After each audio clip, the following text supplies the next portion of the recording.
Thank you so much, everyone, for joining us today.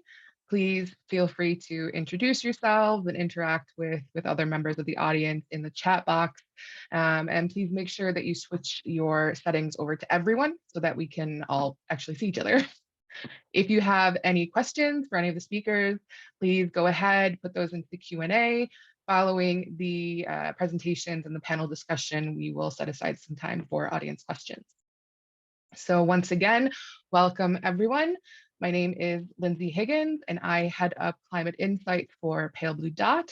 We are an early stage venture capital firm, and we invest in climate tech. Today, we're joined by Valo Ventures to talk about one of the biggest issues in both climate change and food security, and that is food loss and waste. So now I will hand things over to Julia to kick us off. Thank you, Lindsey. Thank you for your collaboration. Appreciate having so many talented entrepreneurs and an expert with us today. I would like to just share with all of you a brief introduction to Valo Ventures. We are thrilled to be co-hosting this with Pale Blue Dot. So we are a thesis-driven venture firm investing early stage in North America and Europe. We're based in Palo Alto. Here you can see our office. And we're focused on companies that are creating economic, environmental, and societal value. So we have a differentiated corporate partnership with a European company called Phytoform that helps us create insights and edge. Our first fund is 180 million. We focus on Series A. And we have 3 global megatrends that we are investigating and investing into: climate change, circular economy, and empowered people. And actually, all of these will be covered today in this topic. It's very important as we think about the solutions. And we have a portfolio of 19 companies. And I do want to just show you our team. We're very proud of our entrepreneurs. We are investing in domain experts. We're mission driven, and we have a very diverse set of founders. So thank you for being here with us today. Look forward to our discussion.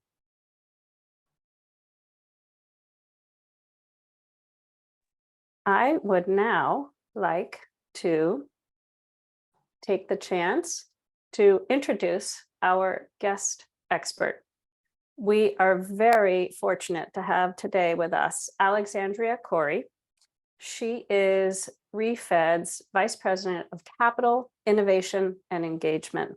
So she is working to catalyze the hundreds of billions of dollars that we need in public, private, and philanthropic capital to address food loss and waste and scale up innovation.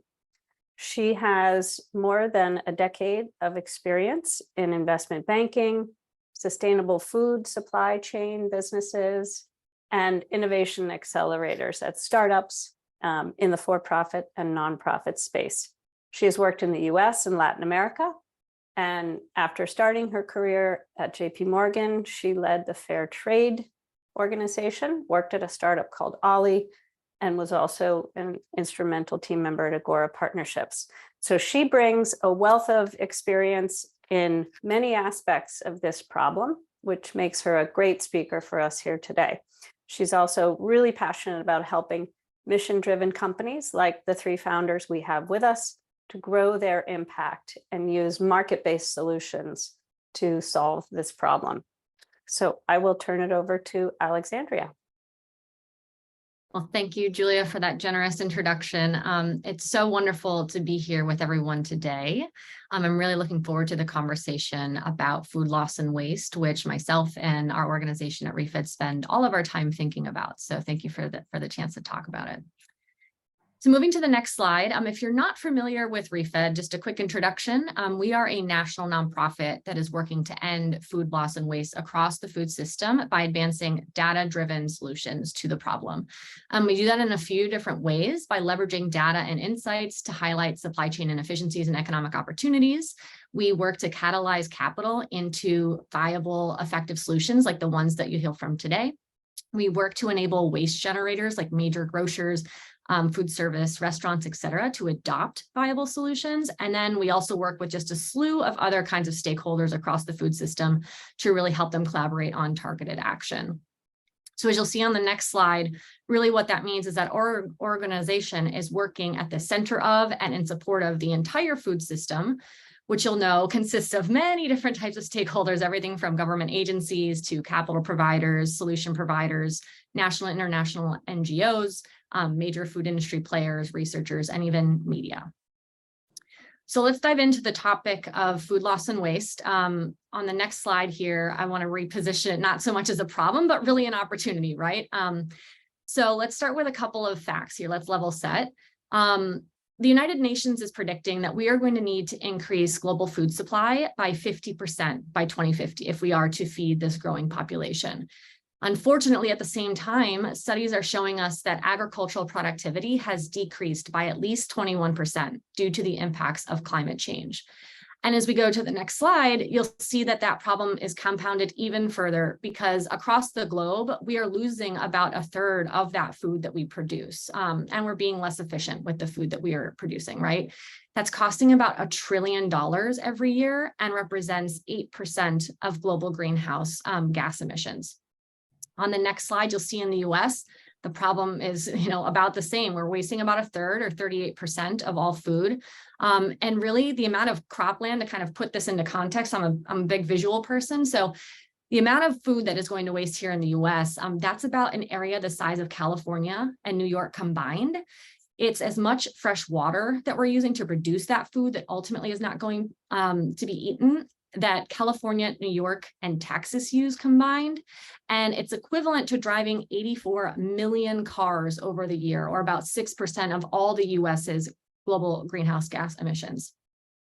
So now, before I get a little too far into this conversation about food loss and waste, on the next slide, you'll see a graphic that I've included from our partners over at the UN World Food Program, who talk about the difference between food loss and waste. So just level setting here. When we're talking about food loss, it's really what happens with food when it is damaged or destroyed before the consumer even has a chance to eat it. So we're talking about, storms and droughts that really damage harvest. We're talking about infestation of crops, or really inadequate storage or transportation that ultimately lead to food spoilage. Food waste, on the other hand, is really what happens when we have perfectly edible food, but we're discarding it prematurely or unnecessarily. So that's product that maybe is, imperfect or surplus that's just left in the fields because there's no market. It's food that is thrown away because maybe supply and demand calculations were off, or even, maybe products being thrown away because we don't understand how to read that best buy or use by date. And so we're just throwing away food at retail or grocery. So when you add up all of that food, what we're talking about here is it would actually look like a country that would be the third largest emitter of greenhouse gases around the world, only behind China and the US. And as you think about it, on the next slide, what you'll see is that the reason that that happens is because food accumulates emissions as it moves across the value chain, which might make sense, right? But when we talk to a lot of individuals about the problem of food loss and waste, they'll say, well, of course, I don't want food to go into landfill because I know that that releases these really harmful greenhouse gases like methane. And that is 100% true. But I think the point I want to make sure I get across is that really, according to the research, only about 6% of surplus food emissions come from that last disposal point of landfill. So it's really upstream where the predominant greenhouse gas footprint is happening. So that's why it's so important to think about supporting solutions and innovations that are trying to reduce food loss and waste up the chain. So on the next slide, it's for reasons like this and many others that organizations like Project Drawdown have ranked the reduction of food waste as one of the top solutions to reversing climate change. And on the next slide, that's also why you'll see nationally and internationally, we have these goals to have food loss and waste by the year 2030, like Sustainable Development Goal 12.3. So let's talk about what we can do about this problem, right? Or this opportunity, as I tried to frame it. That's what we spend a lot of our time at ReFed thinking about, how to leverage data and insights to take solution-oriented action. So what we've done at ReFed is we have an online free technology hub for the multitude of stakeholders that we're trying to influence called the ReFed Insights Engine. It is encompassing 6 different tools that are available to help really understand the problem of food waste, but more so focus on us on the actions that need to be taken. So I'm going to walk through just a couple of those tools today that I think are probably relevant for this audience. First is the food waste monitor. It helps us understand the problem. So again, as we're trying to contextualize the pitches or the conversations that you hear a bit later today, it's important to understand things like, for instance, at 48%, households are the largest contributor to this problem. When we're talking about food service, for instance, of all the waste that happens in that setting, 70% of it is happening with plate waste, so post-consumer waste. And then kind of flipping things way back to where food begins, down at the farm level, more than 50% of the food that is going to waste is edible. So again, a huge opportunity there to try and address that waste.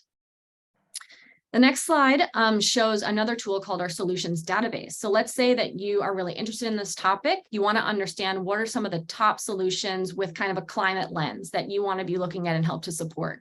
Well, you can kind of filter for that impact around climate and greenhouse gas emissions.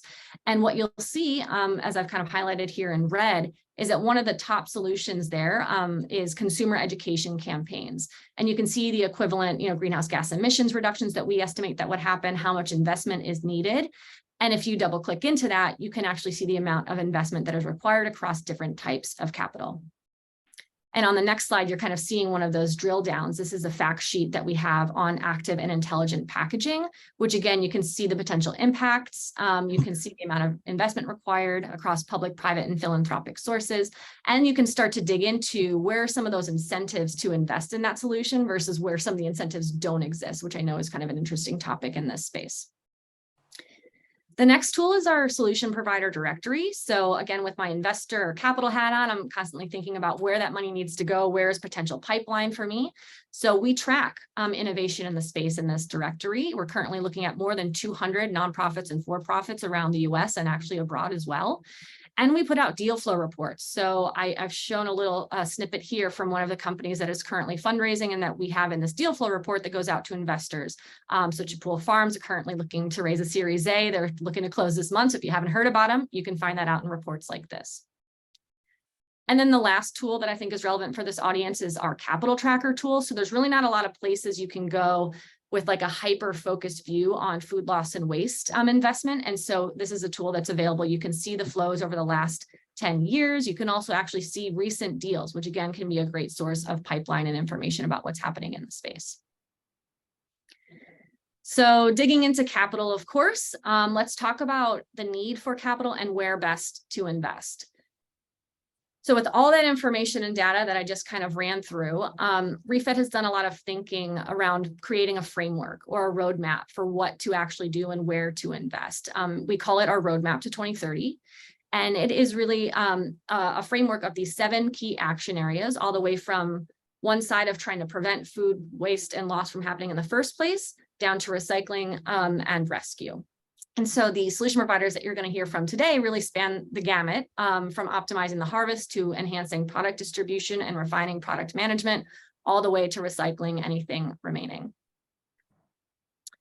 And as you'll hear from their conversations later today, just like they have solutions that are ready to go and ready for investment, there are so many solutions that are already out there. So it's not so much about what's new, but we need to make investment now. We've modeled more than 40 solutions. There's tons of other solutions that we haven't even modeled yet, and there's just many best practices, but they are ready and able to be adopted today to start having an impact, because we really don't have a lot of time if we want to hit some of these goals that we have.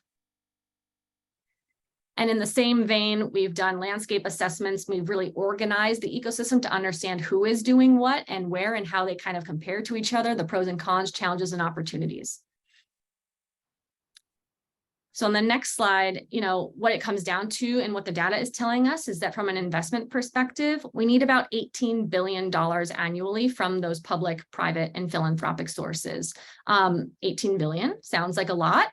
But according to our analysis, that's an opportunity for a 4-to-1 return, because there's about $74 billion in net financial benefit for society that would result from that $18 billion investment, in addition to a slew of other co-benefits, as you're seeing on the screen here, with trillions of gallons of water in savings, hundreds of millions of tons of greenhouse gas emissions reductions, billions of meals for those in need, which, obviously I haven't talked about the dichotomy here of wasting food when we have a ton of people that are going hungry in this country and around the world.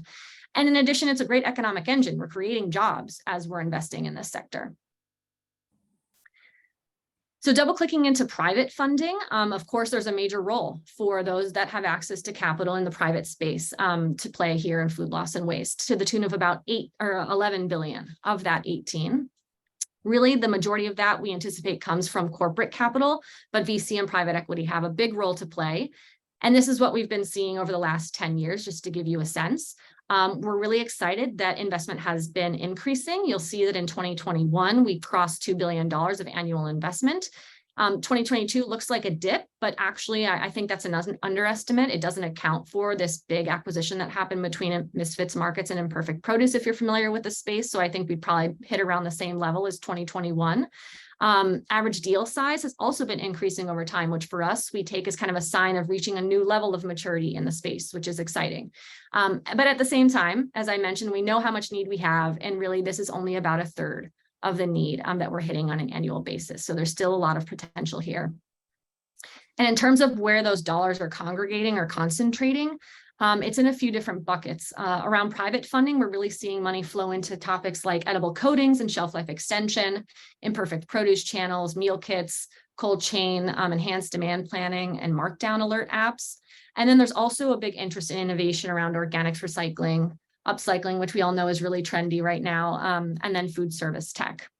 And I just leave the philanthropic categories up there just to kind of emphasize the point that various types of capital can really complement each other, especially in areas where there are solutions that maybe don't have market rate approaches, or frankly, certain types of capital like grant capital can help to support some early stage for-profits in the space, which we do see some activity in that regard as well.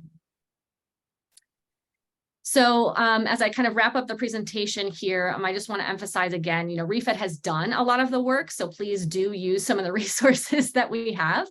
We have outlined, for instance, venture capitalists. If you want to start to understand how your dollars can go the furthest, we've got prioritized lists based on the impacts that you're trying to hit. So this list you see in front of you is really optimized for climate impact and where venture capital dollars are most appropriate to go into. And as we flip to the next couple slides here, if you go forward one more, there's a lot of other ways.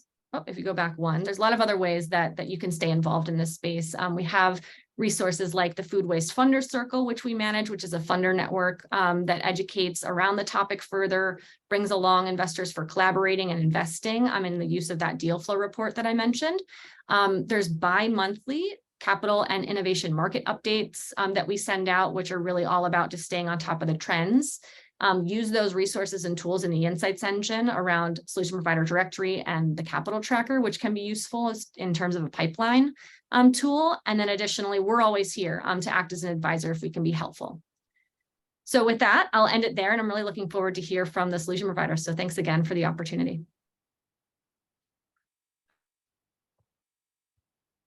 Thank you so much, Alexandria. That was amazing. And I know I cannot wait to dive into some of those tools myself. But as you mentioned, food waste is something that really touches all points of our food system infrastructure, from our agricultural systems all the way to end of life.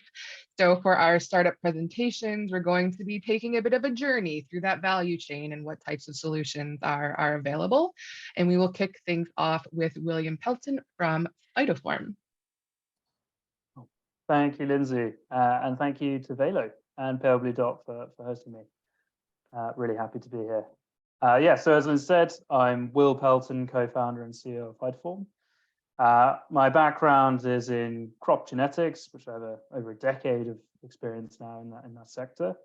Originally through an academic route, but made the jump to founding a company, mostly due to the frustration of the pace of technology transfer in that sector. So I think, as Alexandria has beautifully framed, we're all aware how our food system is under more pressure than ever, thanks to climate change, supply chain weaknesses, and of course our growing population. And I think for me, what really framed the issues the best was the fact that last year, globally, we lost over $6 billion worth of crops to drought stress. To put that into context, that's 200 of the biggest container ships we have full of grain just disappearing like that, which of course could feed a vast amount of people.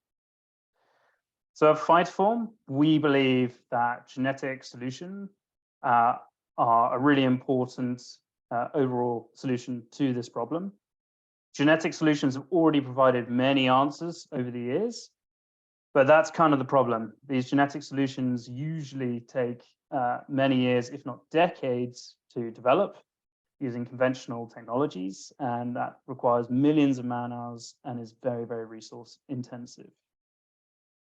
So at Phytoform, we built a technology platform which basically combines two technologies, a machine learning technology to understand the language of plant DNA, and then a genome editing capability so that we can make changes to DNA that create novel genetic solutions.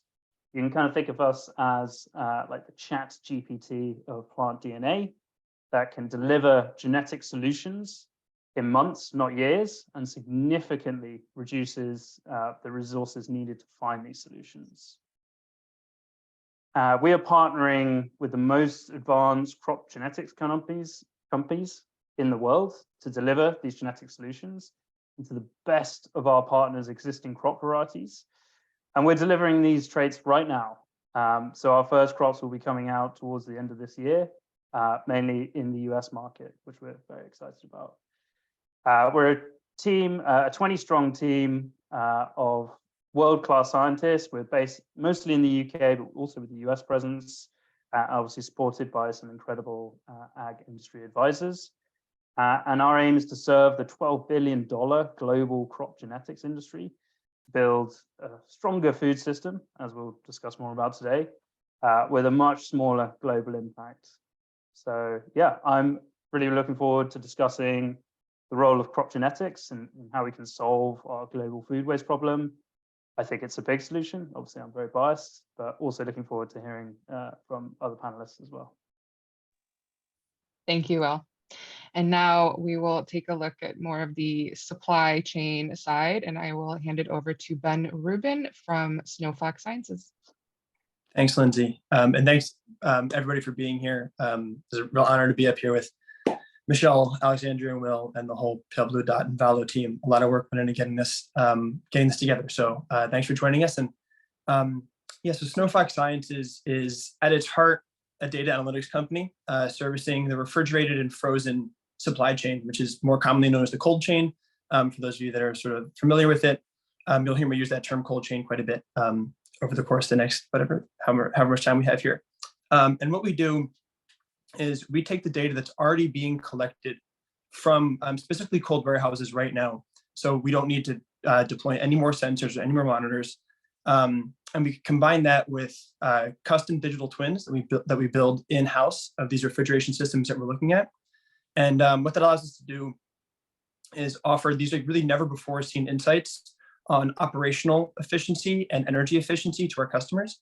So what that means, the energy efficiency might be a little more clear. That's adjusting set points to make sure that your massive refrigeration system, these things are the size of football field or soccer fields, to adjust the set point of these cooling systems to make sure that you're getting the same amount of cooling or even more cooling for less energy, and you're seeing lower energy bills. A lot of these warehouses can spend upwards of $1 million a year on energy alone.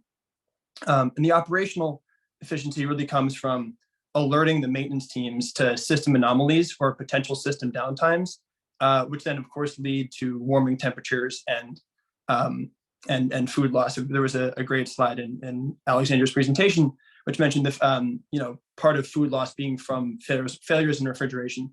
We know that about 14% of all the food produced every year is lost somewhere between the farm and retail. That doesn't leave too much curiosity as to where that's happening. We know that's happening in that cold supply chain. So what we do is a two-pronged kind of value prop. We make the lives of the maintenance folks easier and more efficient, and then we also show lower energy bills to the folks in the boardroom. And it's real. We're doing this in real time. It's going to be about 10 or 11 facilities across the United States, with a lot more to do. There's a lot more demand than we can kind of keep up with right now, just because this is such a pressing problem, especially in a warming world. The cold chain is becoming more and more important.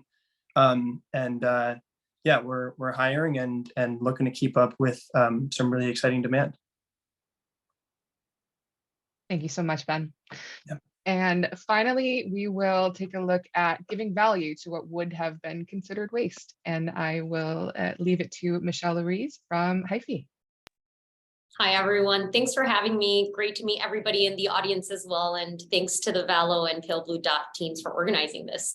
I agree, it took a lot of work to do this, and I'm super excited to be having this conversation. So my name is Michelle. I am the CEO and one of the co-founders of Hyfé. Before I explain what Hyfé does, I want everybody to think about a can of chickpeas. When you open up that can, there's the chickpeas inside, right? But there's also all that water that is inside that can that we just like dump out, or maybe, you know, some people make cocktails out of that water, turn it into kind of foamy aquafaba egg replacements. That water is full of nutrients and proteins and sugars and starches that are like significantly more abundant at the factory where that can was manufactured. You know, normally we don't eat it, but those nutrients are part of our food supply chain. And because at the factory, they're considered waste water, they're actually lost before anybody really accounts for it as food loss or food waste. In the United States, we predict that every year we lose 26 billion kilograms of nutrients through food manufacturing wastewater.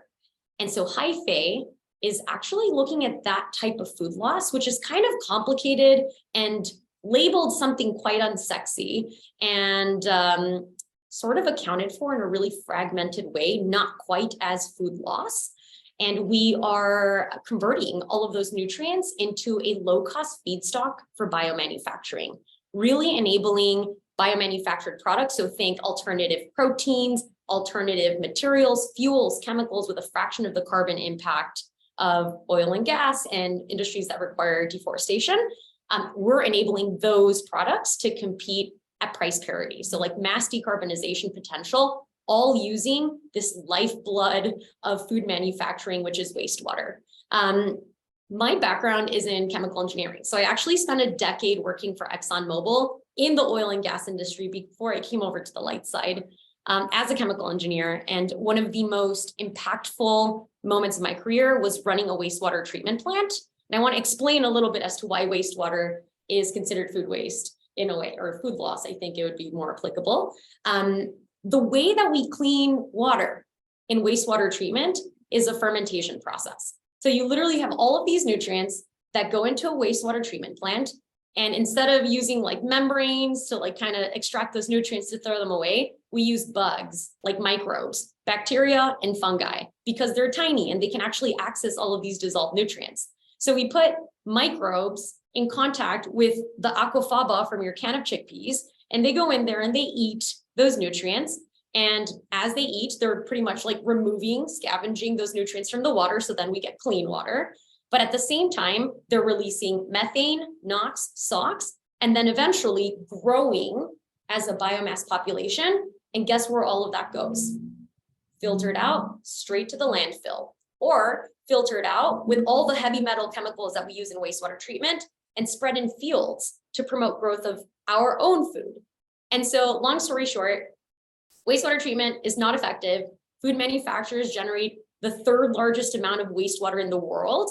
I was working in oil and gas, and let me tell you that food manufacturing generates more concentrated and more abundant wastewater than that sector. And all of these nutrients are perfectly usable to reintroduce back into our system. So that's what we're working on. We want to essentially tap into a well that has been long unknown for sugars and nutrients that could be used to power like a sector with massive decarbonization potential. Thank you so much, Michelle. And now I will hand things back over to Julia, who will lead us in our panel discussion for today. Terrific. Thank you. Can everybody hear me okay? Great. Yep. Well, thank you all. I really respect that each of you has come from a different background. You have different motivation and skill sets, and you've chosen to think about a solution for a different part of the value chain. So I do want to dig into each of your solutions. But before we get started, Alexandria laid out such a clear case for why this is an important area for all of us to think about and find solutions for. So I'd love to hear you, each of our three entrepreneurs, talk about why now, why this moment? Because I think we've seen the project drawdown list for several years with food waste at the top. We've known of this problem, but can you articulate why now? What momentum or catalysts you're seeing from regulation, technology development, business demand, consumer interest? I'd love to hear you speak about that. Maybe Michelle, let's start with you, since you were the third in our intros. Sure. I think like for us, it's two different motivations here. So the first one is, we kind of talked about it earlier, climate change is inducing pretty like meaningful yield loss in our food system. And we really need to start making change that can be enacted sooner rather than later. And I think that food waste is a now applicable solution. I also think that from like a food waste, food loss standpoint, there's really interesting business models that don't exist quite yet that can actually bring significant financial incentives to manufacturers or to people throughout the supply chain that actually make for a really great investment now opportunities. On the other hand, though, for us, we are using food waste to fuel the growth of the bioeconomy. And right now, the bioeconomy is sort of at an inflection point. And the US specifically is a little bit lagging, but like our presidential cabinet right now is really trying to invest money into being the leaders in biomanufacturing for the world. But it's pretty much like we are at a historic moment equivalent to like the days that the internet was being built, but for biomanufacturing. And there is simply not enough sugar, which is what feeds biomanufacturing as an input, to supply the 4x growth that we are expecting in biomanufacturing over the next couple of decades. And so we're kind of at a place where it's like this massive sector is about to take off. There is not enough sugar to supply it without causing massive like biodiversity harm, but there's 26 billion kilograms of wastewater that are being lost in the food sector just in the United States. So for us, it's kind of like a perfect time to solve this issue. That's terrific. Will, would you like to comment? Yeah, sure. I think the enormous pressure from consumers to be able to trace what they eat and where it comes from and who's harvested it has been a huge contributor to this. I think it's really shaken up supply chains. They've had to really analyze exactly where things are coming from and how they can gather that data. I think that's been a big driver. I think as a company, one of the most interesting shifts we've been seeing is when we've spoken to sort of growers and processors. When we spoke to them sort of 5 years ago, the main focus was on like, quality, like are there traits that can reduce, off flavors or whatever. And now it's really shifted towards like climate resilience. And that's because they are like suffering so much from the current impacts of climate. Like California, well, not now apparently, it's quite wet, but the last 3 years, they've just been pounded by drought after drought. And we've seen like, in the tomato processing sector, for instance, huge losses induced by that. So I think that's really shaping that sort of push from the industry. And then, of course, there's a lot of other factors like the ability to be able to capture data so well and analyze that data. So even in my own sector, the cost of being able to sequence DNA has like plummeted over the last 10 years. Like it's super cheap now. And that's kind of accelerating this whole, look at the supply chain, how we deal with waste. And I guess it's easier to value as well, more than ever. Excellent, excellent. And Ben, give us your take. Yeah, so this reminds me of something that we talk a lot about within SnoFox. Publicly, we spend a lot of time talking about how the cold chain negatively affects climate change and how much worse it makes climate change. What's not always talked about is that kind of bidirectional relationship that it has, where climate change is greatly affecting how the cold chain operates and how you sort of manage refrigerated and frozen foods. So obviously, ambient temperature, the temperature outside, has a huge impact on how efficient and how efficient a plant is and how costly it is to run that plant. So in building all of the new refrigerated and frozen facilities that we're going to need over the next 10, 20 years, Alexandria had a great number, I think it was we need to 50% more food, whatever it is. A warming world doesn't make that much more difficult. Not to mention the just operational and cost nightmare that's going to become with the problem of you built a refrigerated warehouse somewhere where the average ambient temperature is 40 degrees. And then all of a sudden, 10 years later, 20 years later, the average ambient temperature there is now 50, 55 degrees Fahrenheit. That makes everybody's life more difficult. The original design documents aren't going to be able to support this. So there's a really urgent need for a new technology. And this is going to be a generational problem, and not to mention a global problem. So we feel like it's, a good time to do this, but it's also just like, there's a sense of urgency for us. And I can hear this from Michelle and Will too, that it's urgent and it has to happen now. That's excellent.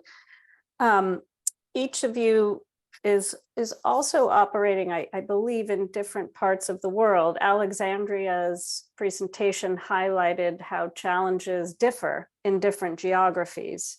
And that's based on land use, that's based on cultural and food norms, that's based on technology and capital available. Can you speak to how the geography you're starting in, you can extend from, or how you're thinking about your geographic strategies? Maybe we'll have Michelle go again. Thanks. Yeah. So a couple different notes there. I think both from a biomanufacturing standpoint and a water standpoint, geography matters a lot. So starting with water, different regulations around the world where water costs and scarcity vary, right? But very importantly, water is difficult to transport. And so if you are manufacturing food in the United States, we have a lot of food manufacturing in the Midwest and some in the coasts. If you're running out of water, you might not exist in a couple of years. And I think that that's really where we're seeing kind of like a regional concentration where water does matter, especially as people start realizing that their aquifers that they've been pulling from for a really long time are starting to deplete. It's more difficult to get privatized wells. And so water is becoming more expensive. For us, that's kind of good because we take wastewater, we extract nutrients from the wastewater with our technology, and then a byproduct of our system is fresh water, which we recycle back to the manufacturer, kind of strengthening some of that water resiliency. But because the cost of water and wastewater treatment, which is totally a regional thing, we're able to provide financial savings for manufacturers. Over on the biomanufacturing side, though, also regional dependency, because, the input to biomanufacturing is sugar, and it typically comes in a syrup format, which is also difficult to transport because it's like a heavy syrup. So what we're finding is that biomanufacturers, when they're scaling up, they're looking for places that are closer to corn, that are closer to beets in Europe, or closer to sugarcane in other parts of the world. And as climate change starts to affect different regions differently and yield losses are being realized in the supply chain, that's when we're starting to see people thinking through like, okay, costs are increasing because I can no longer depend on this like one entire sector of ag to be the same price and to have reliable sourcing as we move forward. Excellent. Ben or Will, any thoughts you want to share on this question?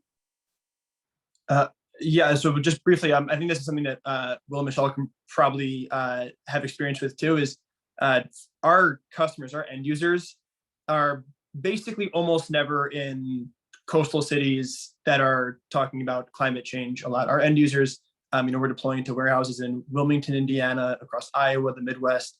And what that sort of forced us to do is make sure that our value prop is just as much sound business and sound efficiency as it is climate offering. And that was hard coming at it from a climate angle. You sort of want people to like immediately get it and be like, wow, this is so important. We need to reverse climate change. Being where, large refrigerated warehouses are, sort of forces you to sort of put yourself in the customer's shoes a little bit more and build a really sound business plan, like alongside of your climate strategy, which has been extremely useful for us whether we're raising money or even just, planning our own finances. It's been difficult, but overall very, very beneficial to, be forced into doing that early on. Yeah, I would add from our side, in terms of the geography, I think there's kind of two really big drivers for us. The first is like the regulatory framework in specific geographies. We're in crop genetics. It's sometimes quite controversial. Many countries in the world have already defined how they're going to regulate this technology, and mostly, I'm talking about genome editing, mostly it's positive. So the US, Canada, much of South America, Japan, Australia, the UK even, have kind of developed this framework which, if something's consistent with conventional breeding, they regulate it in the same way, which is great. But there are geographies like Europe still that hasn't really clarified the regulation for now. That's a process that's ongoing. So that's a really big driver for what markets we develop in. And then I think sometimes there's this cultural component to it, like which countries are looking further ahead, which crop industries traditionally have to plan, 5-10 years into the future, and therefore have the scope to start to look at technologies like genetics, which will have that kind of longer term impact. There are many, many topics I want to pull the thread on. Michelle mentioned bioeconomy. Ben talked about ROI. Will, you talked about regulatory constraints. I want to get to all three of those, but before I do, I want to ask Alexandria one additional framing question that did come early in the chat, which I think is relevant to surface now. We will get to questions in the chat, by the way, in about 20 minutes. But the question was, in your data, the largest source of emissions, the red arcing line, is from the farm and the upstream part of production. Then the largest quantity, mass, volume of waste is at the consumer end. Can you just help aspiring entrepreneurs think about where to point their talents and energy and where we need more innovation and why? Yeah, I saw that in the chat. That's a very great question. And my response is maybe going to be unsatisfying because what I want to say is just yes and. So I'm not going to necessarily choose just one of those because, oftentimes in our sector, so we actually just got back from hosting our annual industry summit. And it's great to have, tons of actors in the industry together. And, you might think that you've got all these competitors in the room. And so, there's a little bit of apprehension here and there, but honestly, I think the underlying conversation or message is there's just too much waste. There's enough waste to go around. So we need all solutions. And I think it just depends on if you're an aspiring entrepreneur, want to know where to get involved. I mean, it's really about understanding your unique skill set, your unique value add, and understanding of where you can actually make a difference. I think it's quite easy to think, oh my God, this is a big problem, I want to come in and help. But if you don't understand what it really takes for a farm to convert operations or to adopt a technology, or if you, don't understand what it really takes to make consumer behavior change happen, which is a long road sometimes, you might not have the success there. So whether you're going at it from, a climate angle and you really want to head things off at the farm level, or if you really want to go after consumers because they're the biggest bucket of waste, yes, do it. So I don't know that I would necessarily say, which one to go after, except for, and this is not at all a slight on recycling solutions, because it really is about a circular economy. That's another topic that I hear in our space. If I know that my chart looked quite linear from, farm to recycling, but it truly is circular. I don't personally believe that we are going to get into a world where there's just not any waste. I think it's about getting smart about that. So again, we need recycling technologies, but I would also focus on more upstream prevention solutions as well at the same time, because really that's the biggest bang for your buck from a climate perspective. And again, if we assume consumers are in that regard, you're kind of hitting two birds with one stone. So. Yes, well, if I also think about our three founders here, Will is helping to design better products, essentially. Ben is helping to get them to where they need to go, and Michelle is helping to recirculate what's valuable in them. Is that fair? So if we had a nice system here with all of you scaling really quickly, that's my next question, actually, which is, what do you need to grow quickly and advance and deploy these amazing products and services that you've created? And Ben, I'm going to start with you here because you talked about ROI, and I'd love to know, I agree with you that that is how any startup needs to lead. Mission is amazing, and that's another criteria for us, a vital criteria for investment, but you have to be able to demonstrate that you're delivering value to your customer first and foremost. So can you speak about that, and then how you articulate that ROI, and then what else you need to really grow the business? Yeah, so that's a great question. And for us, we're really lucky that we're in a space where economic incentive and environmental incentive are very much intertwined, if not in most cases fully overlapped. So our main value prop is, we can help you save money on energy. Well, that's great for the bottom line, but that's also great from an environmental standpoint because they're pulling less from the grid. We can also help them prevent refrigerant leaks, which is one of the biggest problems in fluorocarbon in the world. So that's another huge economic and environmental incentive. And also increasing maintenance efficiency obviously has its economic incentives, but it also has those environmental incentives of less maintenance trips, less throwing out of old equipment. So we really keep it kind of like bread and butter, blocking and tackling when it comes to the economic incentives and ROI. And we're very fortunate that has a direct relationship to the climate incentives that we definitely have and our customers have as well. But especially in the heavy industrial space, you'll see that they have these big climate goals, but if it's not in line with, their wallet or their pocketbook, then they're not really gonna prioritize them. So we're able to keep it pretty simple, and that's actually worked out fairly well for us. As I mentioned before, like scaling right now is the problem that we're facing. We're doing a little over 10 facilities this year, and we have an ROI to do a little over 500. So that's a big jump for us, obviously, which is great because it shows a lot of customer interest and a lot of demand. And they always say, like, it's a good problem to have. Well, like, it still keeps me up at night. So it's partially capital, and then it's partially just the more we do these, the better we get at them. The more we can deploy these digital twins, the more automated that becomes. So it's partially a time game, and then of course partially capital as well. Excellent. Will, could you speak to how you articulate ROI and what you need to scale? Mm-hmm.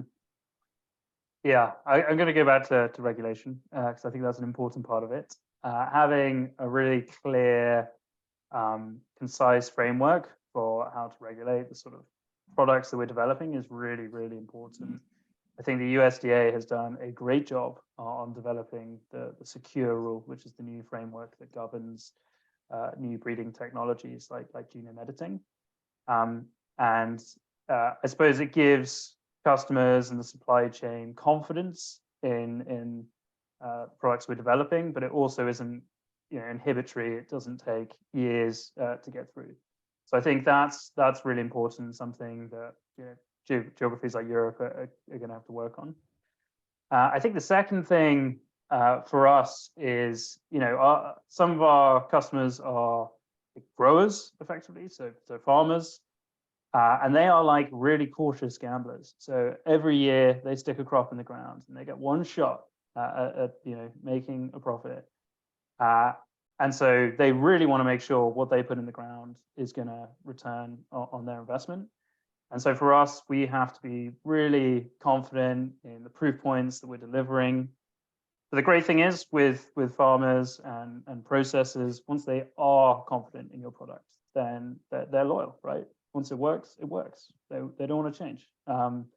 So I think for us, thinking about how we can build that confidence in our customers is a really big part of our scaling process.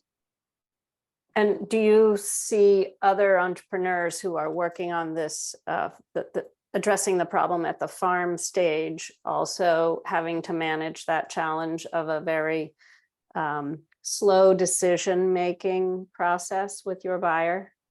Or is this unique because you're bringing something quite new, technologically advanced, gene editing? They haven't seen this before.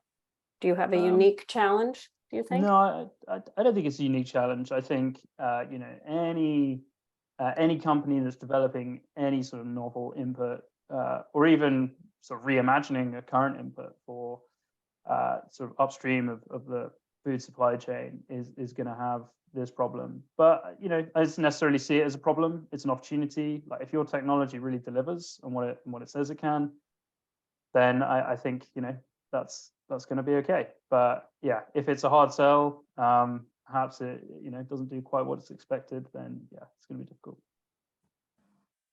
Great. Michelle, could you speak to these two questions?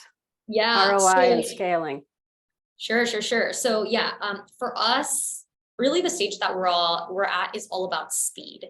You know, we're the only people that are turning wastewater into feedstocks for biomanufacturing. There is a market that does not exist yet that we are going to create. So what that translates down to is, one more thing is that there are increasing regulations on the wastewater side that are going to reduce the ability for manufacturers to send their wastewater to municipal facilities in the next 2 to 5 years. And so like right now is the moment for change event. And so for us, what that translates to is the best possible talent. We need people who have startup experience, because this is a kind of business where you really only move fast if you have the risk tolerance and the confidence to try something that doesn't exist. And we know that we're building something that is difficult. We don't know ultimately if it's going to work at scale, right? That's why we're a high risk, early stage, deep tech startup. But if we can crack this, it's going to have transformational impact on the world. And so we need people who are ready to like put aside some of their like risk aversion to go do that. And that means like we're going into industry, we're spending a lot of time in the field. We are crossing those cultural barriers that Ben mentioned to make sure we are speaking manufacturing language, and that we are constantly thinking about how we're going to save manufacturers money while also speaking the same language when it comes to climate change.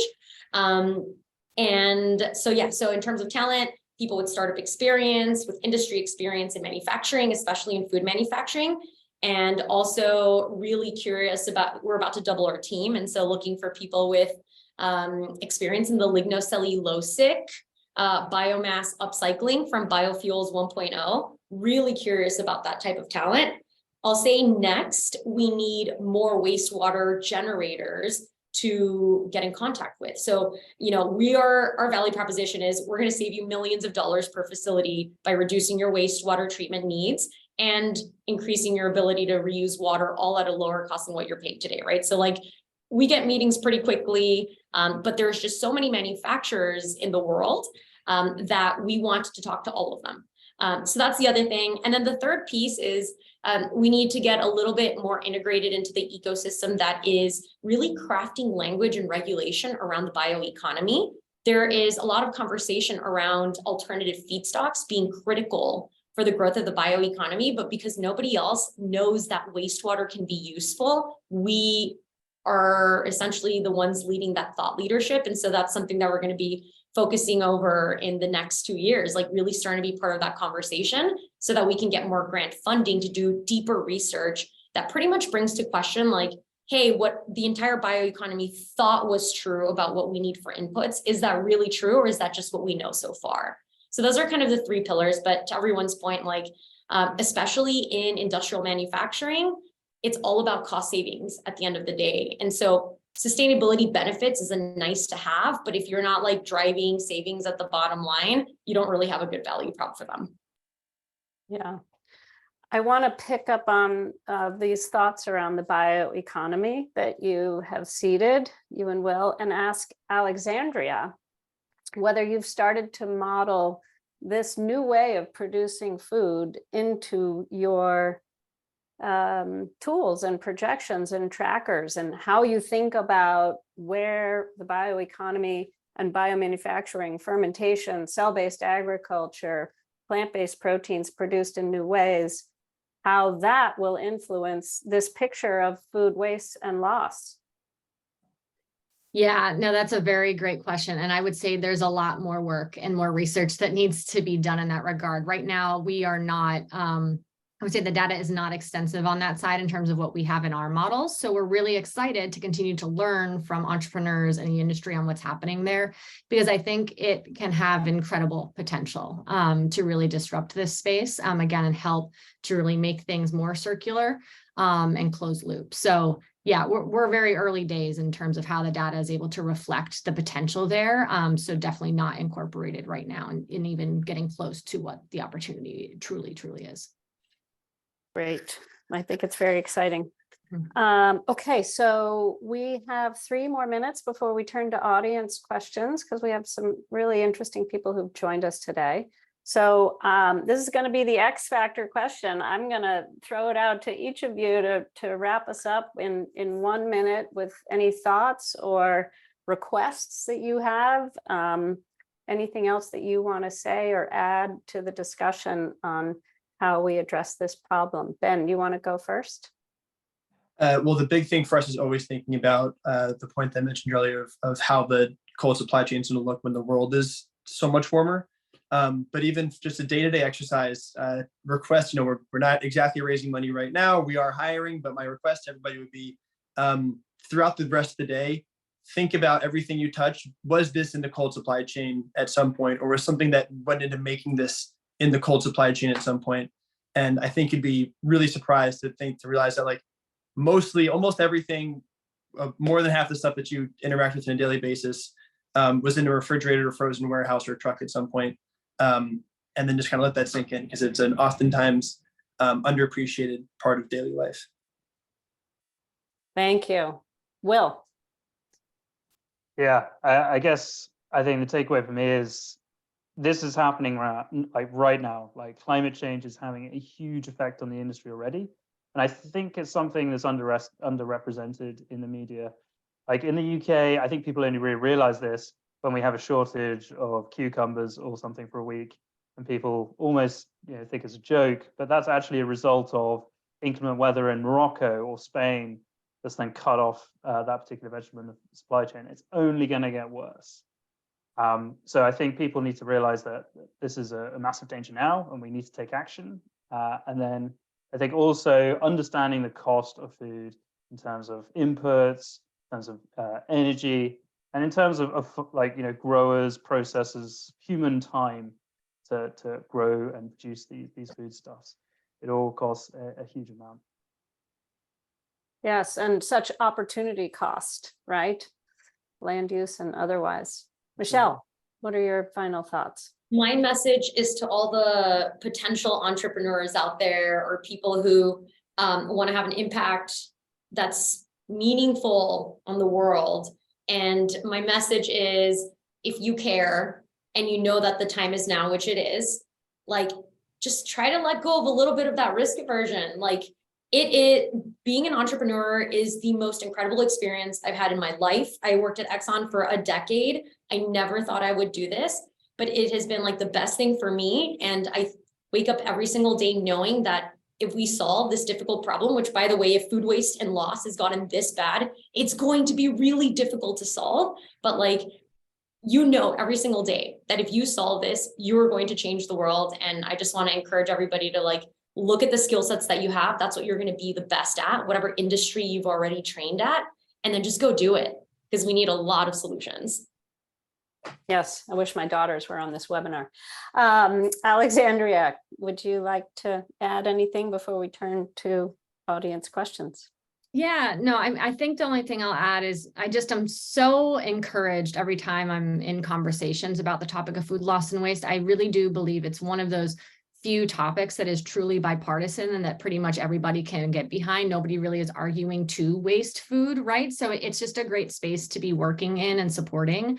And I personally like to kind of call the topic of food loss and waste like a Trojan horse, or I see it as kind of a Trojan horse. Like whether you are a food industry player, you're an investor, you're an aspiring entrepreneur, like this sector has something for you. It's kind of this like Trojan horse for the topic of hunger, the topic of, you know, economic growth. It's getting at things like climate change and water savings. We haven't even talked about the topic of DEIJ, or diversity, equity, inclusion, and justice, which is also available, you know, to really be impacted in this space. So there's space for everybody. There's too much food waste to go around. And so just highly encouraged by the continued opportunity in this space for those that want to get in and make a true impact. So. Excellent. Thank you all. Lindsey, I'm going to turn it back to you, and you can moderate us through some of the really, really thoughtful questions from the audience. Amazing. And please don't be shy. If you have questions, you think of anything, just pop that into the Q&A box and we'll make sure to pose it to our amazing group here. But I will start off with a question for Alexandria. And Praveen is saying that you mentioned the largest chunk of emissions is coming from the farm level, but that the highest volume of waste is coming from the residential level. So which would you say is the better area to prioritize, the emissions or the volume of actual waste? I will, just jump in to say I preempted you, Lindsey, on that one. I did ask that. Did you? On. Oh, sorry. Yes. I thought it was another one, the Ivan question. My apologies. The answer was yes and. Similar questions in the text box here. Then the similar question would be capacity wise. Do you think that if we're looking at investment into the food sector, would you say that dollar for dollar, there's more potential for impact on the maybe that upstream farming level or the sort of residential sort of food waste level? Yeah, well, that's also a very complicated question, and thank you for asking that. If you play around with the Insights Engine tool that ReFed has on our website, what you find is that there isn't a straightforward answer for questions like that. It really depends on what you're trying to optimize for. And you can do that using the tool. So I won't get too deep into it right now, but just to give you examples, right? Like the case that I showed earlier. So for, if you're trying to optimize for climate, the top solution for solving climate change on a climate basis in terms of reducing greenhouse gas emissions is really consumer education campaigns. But there isn't a lot of ROI, like straight ROI for like a venture firm to invest in that. It really is dollars that need to come from governments because it's a public, service campaign. It's about changing consumer behavior. The incentives are really dispersed in a solution like that. So it really just depends on what you're optimizing for. From like a net financial benefit for society, consumers have the biggest amount of money to be saved by a lot of these solutions being implemented. So again, that's where you get into some of these disparate types of incentives along the supply chain. So I think it really just depends on what you're trying to optimize for. Tonnage, generally, if you're trying to optimize for that, we're looking at a lot of recycling solutions because they can take a ton of volume of waste and deal with that in one swift blow. So again, I'm sorry, I don't have like a very clear one lane answer for you, but that's why we exist. That's why we have the tools, and we can really cater some of the strategy recommendations based on what each individual is trying to optimize for. So I think it's also what you said, like the yes, and we need everything, all of the above. Here's a question for Michelle. We have an audience member who's asking about biomanufacturing, and if you could go into a bit more detail about what that is and maybe how it relates to food waste solutions. I can. This is something we're very excited about. Okay, so biomanufacturing is simply using microbes as little factories to create the same exact building blocks that you would otherwise get from drilling crude out of the ground and creating massive greenhouse gas emissions, deforesting rainforests, all sorts of really carbon intensive industries like animal agriculture. So really, remember when I talked about wastewater treatment and how we use microbes as little tiny factories to clean water? It's the same concept. So essentially, you, instead of using crude and other kind of like more energy intensive inputs, you use sugar that typically comes from corn, sugarcane, or sugar beets. you feed that sugar to microbes. These could be bacteria, it could be fungi, it could be yeast. And these microbes are genetically engineered, so their DNA has been altered to produce like a target molecule. So they might produce ethanol, for example, where it, which is like a chemical precursor to so many different types of chemicals that would be made with oil and gas. Where it relates to food waste is that biology, so microbes, are really flexible as to what they can eat. And so, for example, my co-founder came from a company called LanzaTech, which isn't in the food waste space, but like very much a proof point of what you could do with biology, that it is going to be Hyfé in the future, right? And so what LanzaTech does is that they go to steel mills or oil refineries, and they take carbon dioxide and carbon monoxide, so those carbon sources, and they feed those carbon sources to microbes instead of feeding them sugar. And then those microbes are genetically engineered to produce ethanol, which LanzaTech then uses to produce plastics and fuels and sustainable aviation fuel. You could do the same thing with food waste. For example, we are taking carbons that are lost in wastewater, but in the future, we could take peels and take sugars that are lost in peels and food waste, like solid food waste and spent grains, and convert all of those waste streams into food for microbes, which can then create foods, chemicals, materials, and fuels. So that's kind of like the promise of biomanufacturing, like mass decarbonization. Thank you. And here is maybe to Alexandria, but I think also a quite general question about sort of the risk and reward when it comes to the types of solutions that the three of you are working on. Jonathan is saying that he thinks that SnoFox maybe seems to be a bit more straightforward. You're optimizing a refrigeration site, where the other two of you, Hyfé and Phytoform, have ROI opportunities that maybe are a bit more risky. For anyone who wants to jump in here, how would you sort of quantify, describe, justify that sort of risk and reward for investors? I'll start. Yeah. So I guess we've spoken a little bit about where each of our solutions, or what part of the supply chain each of our solutions affects. I think one of the biggest rewards in the sort of technologies that we're developing is, I've spoken a lot about like the grower and processors, but actually the sort of solutions we're developing can affect the entire supply chain, all the way up to the consumer. So, for instance, we're developing a potato product at the moment. It's basically a waste reduction trait. And this waste reduction problem is something that affects every single part of the supply chain. So in terms of generating value for the supply chain, it's, huge reward. I think the risks for us are always in like the business model and how we can capture that value. And how we can do it in a way that makes sense to the supply chain as well. A lot of these supply chains tend to be pretty conservative in how they operate. So I think for us, it's about de-risking the business strategy so that we can fit into the supply chain and capture that value that we generate.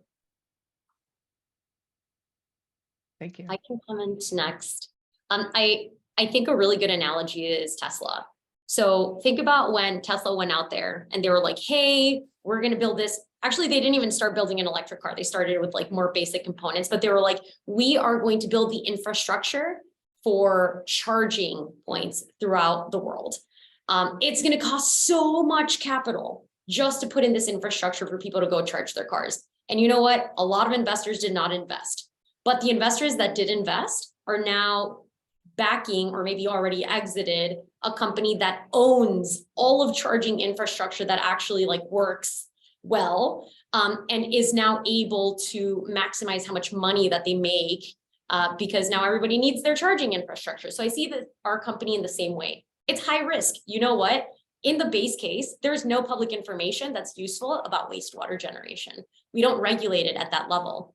And so in the base case, like investors are looking at us and they're like, well, these people have been in wastewater before and they have decades of experience in industry. So if anyone's going to be able to figure this one out, it's going to be them. So for us, a lot of this is de-risking the commercial side of things, because we're going out there and sizing the opportunity as we build the opportunity But the long story short is, if we're able to crack this, we are able to get to $100 million in revenue like this, because there is so much untapped potential that nobody else is going after. So I think it definitely has to deal with like the type of investor that's assessing these type of opportunities. And if you're expecting a really quick return with very limited risk, we're not the type of company you want to invest in, but it's a big swing for a really big reward. And so it really takes a type of investor that's really willing to look at, what does the future look like? What do macro trends mean for investment opportunities? And this is like an untapped opportunity that nobody has tried to crack. Like this could be a really big swing. Thank you. And I have maybe time for one more question. We'll see if we have time for two. For Ben, the cold chain is not just important to food security. It's also, getting vaccines around the world to, prevent disease and the spread of viruses and infections. Can you go into a bit more detail, like why is that, like why does the cold chain fail? Like what are some of the problems that you're helping to address that will, secure cold chain for both food security and also vaccine?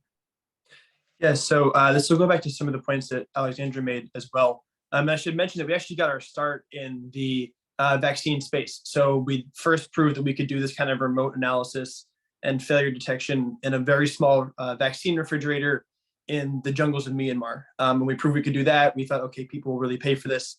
And where can we really bring this to market with the bigger warehouses in the States? And this is, again, honestly, Alexandria could probably speak more to this even than I could, but there's these two separate problems in our space. One is a really inefficient cold supply chain. And there's also the unreliable aspect. Those don't always exist in the same place. Typically in the large warehouses in places like the United States and Europe, you see a lot of just inefficiency. So they, product going to waste is kind of like a death sentence for them. So what they do is they floor their system as hard as they can. They ensure these things stay cold, and they're, crushing their facilities. They're paying these huge energy bills.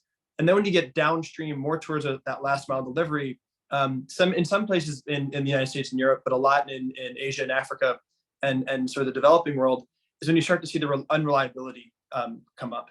And it's in those instances where there isn't always reliable access to energy, and like upkeep time is really difficult. That's when you start seeing failure. So it's oftentimes you're seeing things go bad sort of at that tail end in those last mile delivery, and then in some retail and distribution centers. Thank you. And it's a dream for us to be able to service all of that. As you said before, the ROI kind of needs to be there. So starting where we're starting has made sense from a business and operational perspective. And the dream is a world where every part of the supply chain is equipped with SnoFox and doesn't have to deal with these kinds of issues. Amazing. Thank you. I think I'm going to wrap up the audience Q&A here. In a moment, I will hand it over to Julia again for sort of a tie-up question. But I just wanted to quickly say thank you to everyone for joining us today. And here at Pale Blue Dot, we really prioritize science-based investment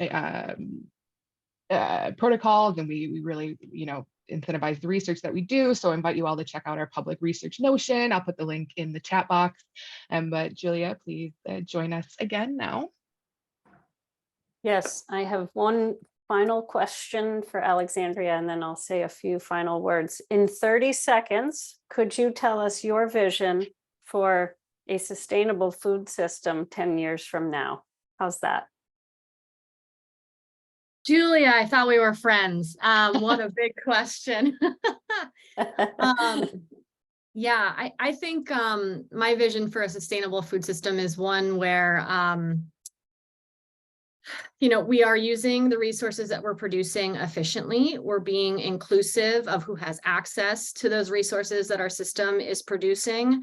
And that we're starting to change the narrative around what we currently consider as waste, and just seeing them as inputs in a truly more circular system. Because the way that we have built the current system is not set up for a sustainable future right now. So we just really need to think very differently. And it will be hard, but it is worth working on, because we want to make sure that we have a sustainable future for all of us.